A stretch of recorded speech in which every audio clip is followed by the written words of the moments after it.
So I'll be honest, I went to go start the video and I couldn't decide if I wanted to wear the hat or not. Just kind of woke up this way the hair looked.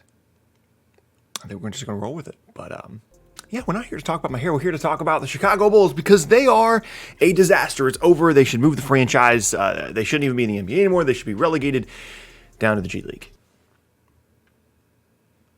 Okay, not really. But should we be worried about the Chicago Bulls? Realistically, what we're going to be talking about in this video is how they've looked after adding Nikola Vucevic. They play the Brooklyn Nets here in about 5 hours as of the recording of this video today.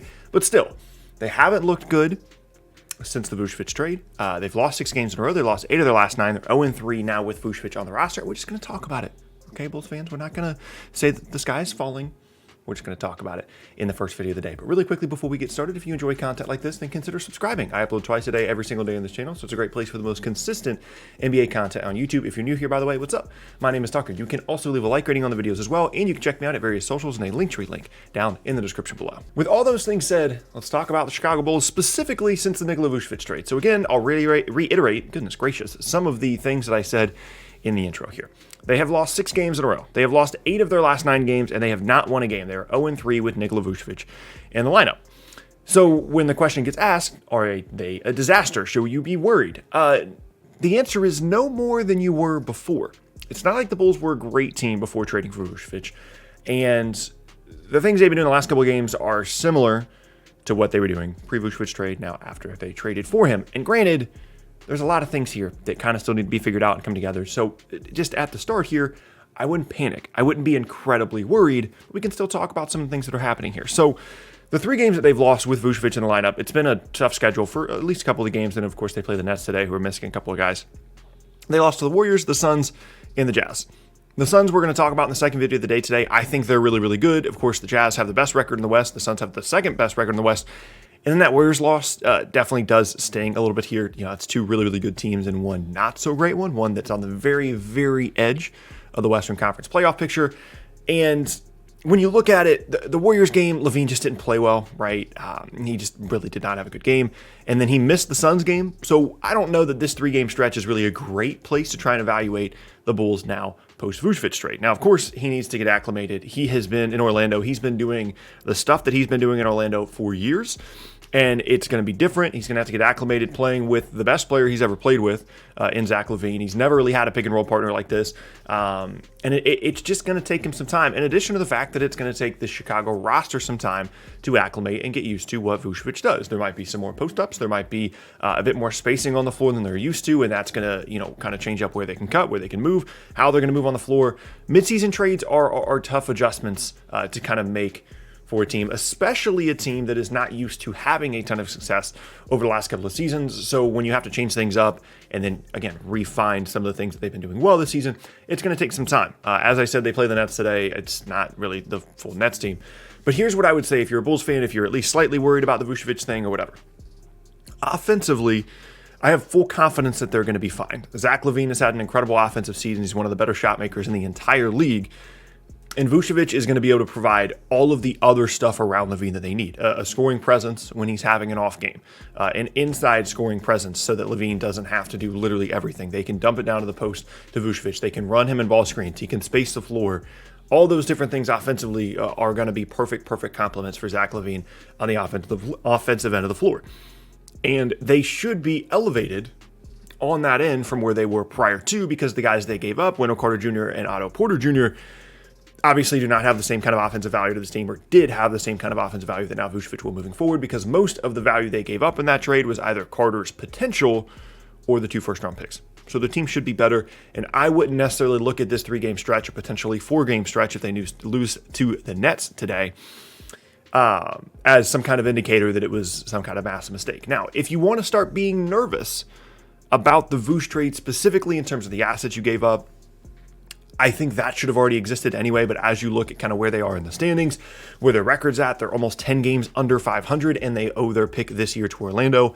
Yeah, that's a bit worrying. That's a bit concerning. But as with most things in the NBA, you would rather see more out of this group. You'd rather see more games. You'd rather see more time on the floor with LaVine and Vucevic. You'd rather them kind of figure out, what's happening with the rotations a little bit more before you start completely panicking about this guy kind of falling in Chicago. So If you thought they were kind of a disaster before, then you're probably confirmed in that right now. If you thought, hey, there's an opportunity for significant improvement here, I still think that is the case. They just haven't really had a chance to get it figured out.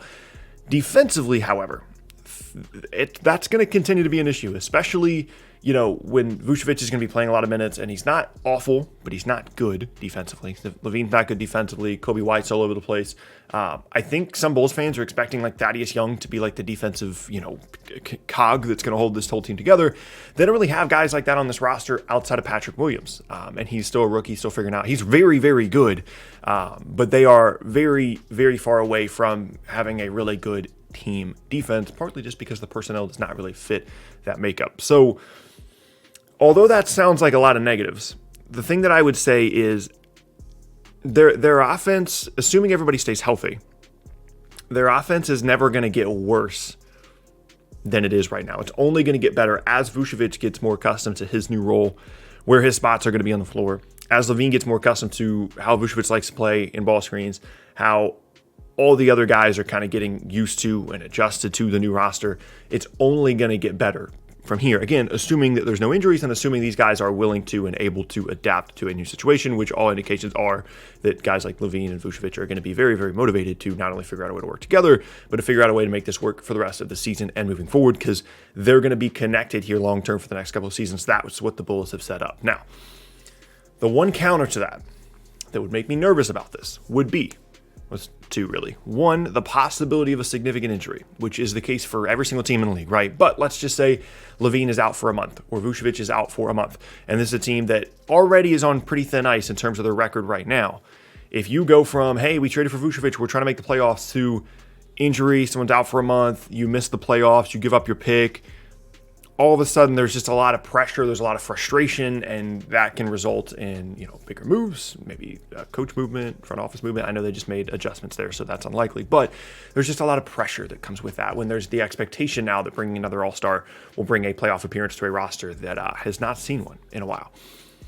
And so those would be the two things that would make me nervous. Is this Vucevic move, although I think it made them better as a team, also added pressure to a group that is not accustomed to dealing with a lot of pressure, and that could cause them to crumble. Now, the scenario also exists in which Vucevic and LaVine figured out they're really good, they make the playoffs, everything works out the way that they want it to, because it's not like the East is incredibly competitive at the moment, and all you have to do realistically is get to the 10th seed, and then you're in the play-in game, and you have an opportunity to go to the playoffs, and even then, the whole play-in situation kind of feels like the playoffs anyway, if you're really just trying to get experience. And then beyond that, although you don't have the flexibility of having a 21 or 23 pick, you have your pick in 22, you have some options in free agency, you have young guys like Patrick Williams and Kobe White that are still going to continue to grow and develop, so there is upside on this roster, and I do appreciate and like the Vucevic move in terms of a way to upgrade on this team, because that was something that it kind of felt like they needed to do, because they have this collection of young players, but they don't have like another guy that plays really well alongside Zach LaVine, so they kind of needed to add that guy, and I like that move, and I understand kind of some nerves coming into play here, but overall, I think if you're evaluating the Bulls, the answer is twofold. One, it's too early. It's just 3 games. They're going to take some time to get the Vucevic-LaVine thing figured out. And two, ultimately, I think it was, assuming they don't give up crazy, crazy good picks, the correct move. Whether it works out or not, I think you can pretty easily follow a path of thinking that leads you to the Bulls needed to make a move. This was the correct one, and it's just going to take some time for them to figure it out. And if it leads to a postseason appearance and a competitive team for the next couple of seasons in Chicago, where they are fighting for the 4th, 5th, 6th, 7th, 8th seeds, I think most Chicago fans would probably take that at this point. With the opportunity with some of the younger guys, Patrick Williams, to level that up even further, I don't know this, but I would feel pretty confident saying that most Bulls fans would probably take that at this point. They've been tanking for a long time. They've got some good players, and especially in the Eastern Conference in which the playoffs are very, very attainable, having an opportunity to continue to push for that year after year seems like something that they would be kind of all in on. So we'll keep an eye on them over the next couple of weeks, as always, but I'm not too worried. I don't think they're a disaster, at least not any more than they were already beforehand, as some of those defensive issues continue to need correction. Probably personnel more than anything else. But yeah, that's going to be the end of the first video of the day, and I thank you guys very much for watching. Once again, my name is Tucker. If you missed any of my previous videos, then be sure to check out the boxes on screen. You can also check out more videos from me on the channel as a whole. You can leave a like rating on the video, and you can check me out at various socials, and a link down in the description below. Be on the lookout for a second video of the day today, where we're talking about the Phoenix Suns as possible NBA title contenders. Yes, you heard that correctly. Be on the lookout for that. Hope to see you guys there. Hope you have an awesome rest of your day, and I will see you all next time.